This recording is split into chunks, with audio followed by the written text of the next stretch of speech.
meeting as just youth, as just women, and as... My name is Agostao Zita. I am a reverend of Church of Nazarene. I'm coming from Mozambique.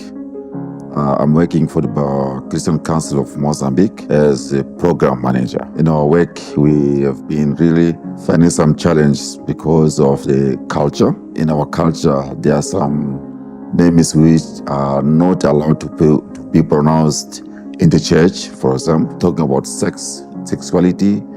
There are those aspects they are challenging us as a RHR, but the youth, they want to know more about that.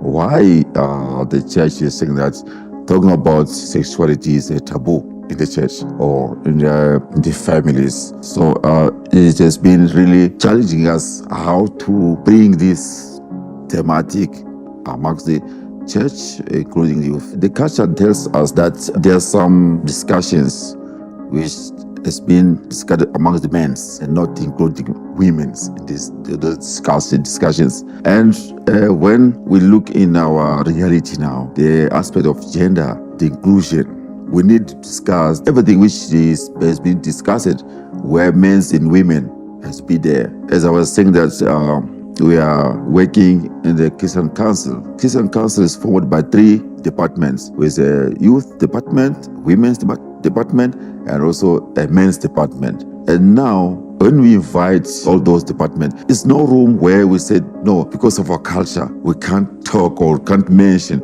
on this because of our faith. Looking for the church faith, we can say that we're not usually talking about the aspect of sexuality or gender somehow.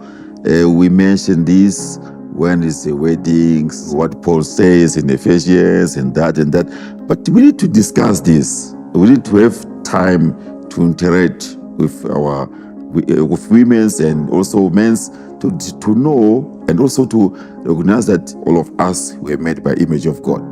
So if we're not talking about us, it means that somehow the issue of gender will continue violating the other side, meaning women are not really using their space in the church. But if you look for the church, the majority, they are women. But only males is the one who are taking the leading of all the discussions, all the authority in the church. I was empowered that as a church leader, we need really to be to involve more and more people on the issue of SRHR, so that youth can contribute, women can contribute for developing of our activities, so that everyone can feel important on our work. I feel that it's good for us to have time to hear others' views, so that church can